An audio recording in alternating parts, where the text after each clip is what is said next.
আজ আমাদের প্র্যাকটিক্যাল পরীক্ষা শেষ হলো। অন্বেষা আমার বান্ধবী। আমরা হস্টেলে একই ঘরে থাকি।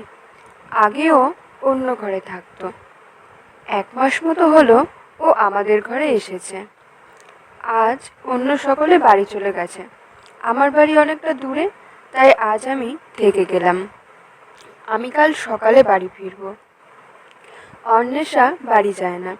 আমি একদিন ওকে জিজ্ঞেস করেছিলাম, তুই বাড়ি যাবি না? ও বলল, আমার বাড়ি নেই। আমি বললাম, তোর মা বাবা? ও চুপ করে থাকলো। অন্বেষাকে আমার খুব ভালো লাগে। ওর কথাগুলো একদম অন্যরকম, ওর কাজকর্ম অন্যরকম। একটা গান ও বারবার শুনছে ফোন থেকে, প্রভু মেরে অবগুণ চিত্ত না ধরো। আমি অন্বেষাকে বললাম, তুই এইসব কথা কোথা থেকে জানতে পারলি রে? ও বলল, কোন সব কথা? আমি বললাম, তোর সব কথাই যেন অন্যরকম, আর তোর কাণ্ড কারখানাগুলোও অন্যরকম।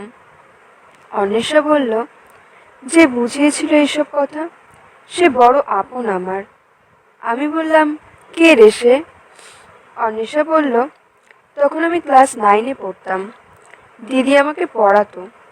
যখন আমি ক্লাস 5-এ পড়তাম তখন আমার মা বাবার মধ্যে ডিভোর্স হয়ে গেল।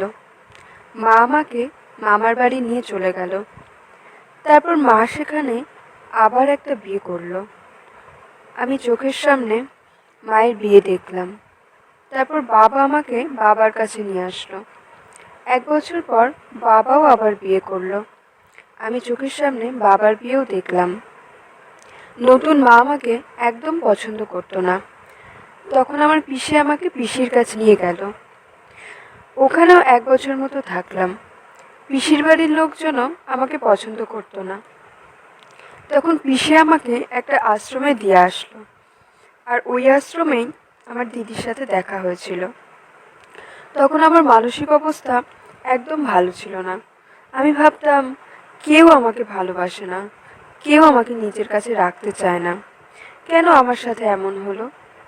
কিন্তু পরে মনে হয়েছিল, অনেক সৌভাগ্য আমার যে জগতের কেউ আমাকে ভালোবাসেনি। তাই আমি এমন একজনের ভালোবাসার স্পর্শ পেয়েছিলাম যে জগতের থেকেও জগতের নয়। তার জীবন জগতের মানুষের মতো হিংসা, প্রতিযোগিতা আর ইঁদুর দৌড়ে পরিপূর্ণ নয়। আমি বললাম, তোকে একদিন কলেজে থট বলতে বলেছিলাম। সেদিন যে থট বলার কথা ছিল সে আসেনি। তুই সামনে ছিলি, আর কলেজে থট আর নিউজের পরিচালনায় আমি ছিলাম। তাই তোকে বললাম সেদিন একটা থট বলে দিতে। তোর বলা কথাগুলো সেদিন আমি খুব মন দিয়ে শুনেছিলাম। তুই খুব সম্ভবত এইরকম কিছু বলেছিলি যে মহাপুরুষ আর সাধারণ মানুষদের মধ্যে একটা পার্থক্য হলো যে মহাপুরুষরা নিজের মনের লোভ, ভয়, হিংসা এগুলোকে স্বীকার করে নিয়ে সেটা কমানোর চেষ্টা করে, বিচার করে, প্রার্থনা করে। আর সাধারণ মানুষ দুটো কাজ করে, হয় সে নিজের বৃত্তিগুলোকে স্বীকার করে না, অথবা স্বীকার করলেও এর থেকে উত্তরণের কোনো চেষ্টা করে না। খুব সহজ একটা উদাহরণ দিয়েছিলি তুই। দুজন বন্ধুর মধ্যে দেখা গেল একজন খুব বড় একটা পোস্টে চাকরি পেল। তখন স্বাভাবিকভাবেই অন্য বন্ধুর মনে হিংসা উঠবে। সাধারণ মানুষেরা লোকের কাছে বলতে ছুটবে, ও তো আমার থেকে পড়াশোনায় খারাপ ছিল, আরও অনেক কিছু বলবে। কিন্তু কিছু মানুষ থাকে, তারা বিচার করে, আমার মনে অন্যের সাথে তুলনা কেন আসছে। তারা প্রার্থনা করে এইসব যেন মন থেকে কমে যায়। লোভ, হিংসা, ভয় এগুলো যাতে মন থেকে কমে যায়, এর জন্য তারা গভীরভাবে প্রার্থনা করে, তারা ব্যাকুল হয়। দ্বিতীয় প্রকারের মানুষই একসময় এই অন্ধকার জগতে নিজেরা আলোর সন্ধান পায় এবং অন্যদের আলোর পথ দেখায়। তোর কথাগুলো আমার খুব ভালো লেগেছিল। খুব সহজ কথা বলেছিলি তুই। আর আমি এটাও জানি, বেশিরভাগ মানুষই সহজ কথা একদম পছন্দ করে না। আমি তোর আচরণগুলো খুব মন দিয়ে অবজার্ভ করতাম। একদিনকার কথা আমার মনে পড়ছে। সেদিন আমরা দুজনেই একসাথে একটা কেমিক্যাল প্রিপারেশন করছিলাম, কিন্তু সারাদিন কাজ করেও আমরা কেমিক্যালটা বানাতে পারলাম না। দিনের শেষে আমরা দুজনেই খুব বিরক্ত আর অশান্ত হয়ে স্যারকে বললাম আমরা প্রিপারেশনটা করতে পারলাম না। স্যার খুব শান্ত হয়ে বললেন, যা করেছো ফেলে দিও না, তোমাদের লকারে রেখে চলে যাও। পরের দিন আমরা ল্যাবরেটরিতে গিয়ে লকার খুলে দেখি কেমিক্যালটা প্রিপারেশন হয়ে গেছে। আমরা খুব আনন্দিত হলাম। তখন তুই একটা কথা বলেছিলি, আমরা রিয়াকশনটার মেকানিজম জানতাম না, তাই বিরক্ত আর অশান্ত হয়ে পড়েছিলাম। কিন্তু রিয়াকশনটার মেকানিজম স্যার জানতেন, তাই উনি শান্ত হয়ে বললেন, যা বানিয়েছো রেখে চলে যাও। তেমনই আমরা জীবনের মেকানিজম জানি না, তাই অশান্ত আর বিরক্ত থাকি। যারা জীবনের মেকানিজম বুঝেছে তাদের অন্তরে একটা শান্ত ভাব আসে। আর একটা কথা আমি জানি, তুই একদিন আমাদের ল্যাবরেটরিটা পরিষ্কার করেছিলি। আগে খুব নোংরা হয়েছিল ওটা। সবাই যখন পাশের ঘরে ফালতু গল্পের আসরে ব্যস্ত ছিল তখন তুই একা একা পরিষ্কার করেছিলি ওটা, আমি দেখেছিলাম। যখন সবাই এসে দেখলো ল্যাবরেটরিটা পরিষ্কার হয়ে আছে তখন সবাই ভাবলো হয়তো ডিপার্টমেন্ট থেকে লোক দিয়ে পরিষ্কার করানো হয়েছে। তুইও কাউকে কিছু বললি না এসব ব্যাপারে। আমি তোকে দেখে অবাক হলাম।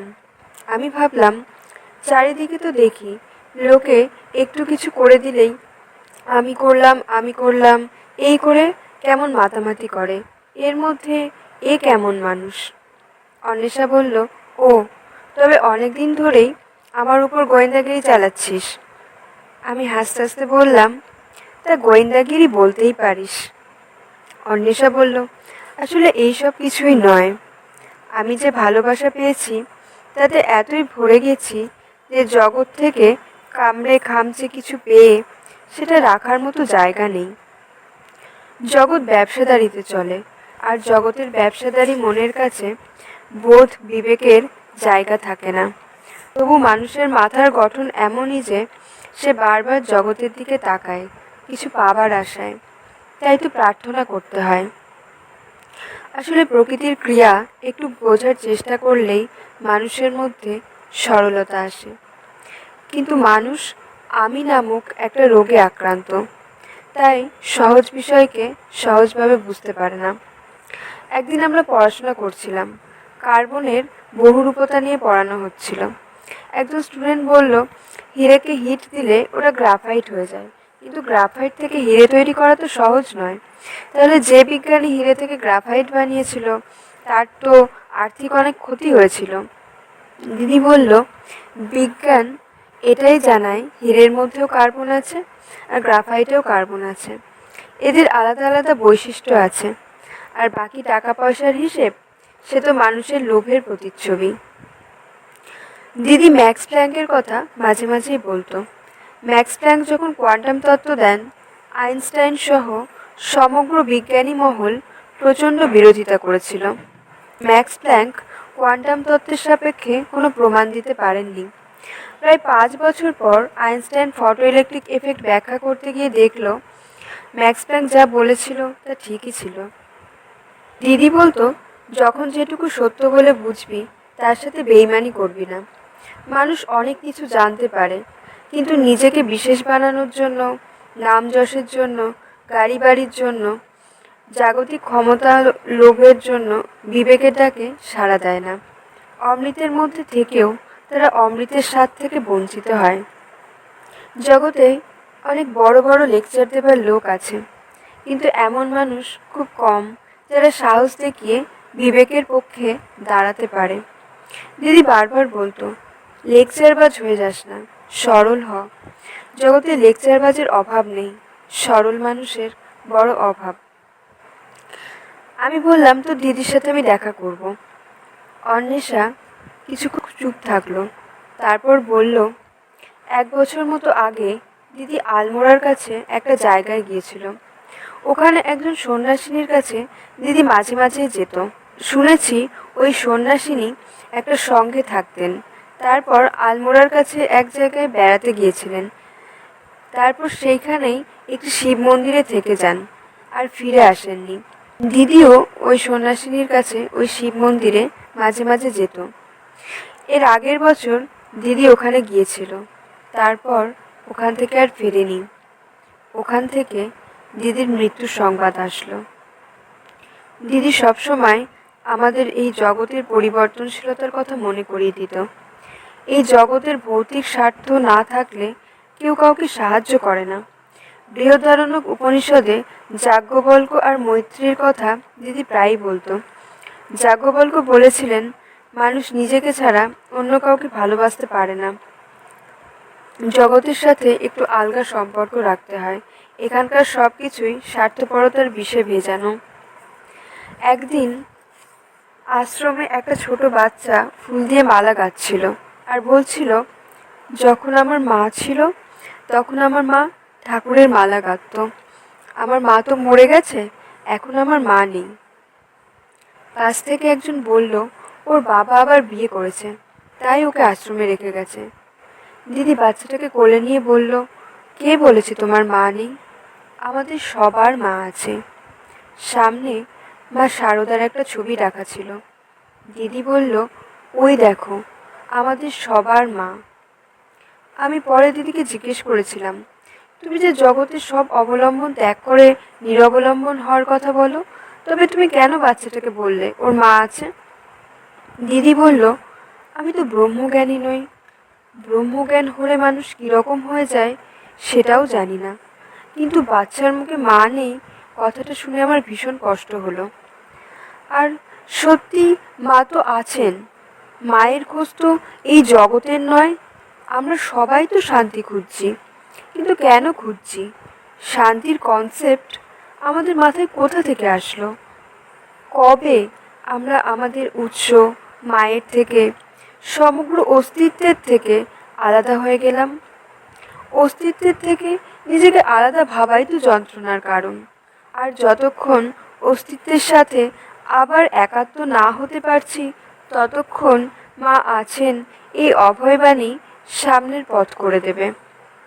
অন্বেষার কথাগুলো শুনতে শুনতে আমার মনে হলো, পথ আছে। অন্ধকারময় এই জগতে সত্যি আলোর একখানা পথ আছে।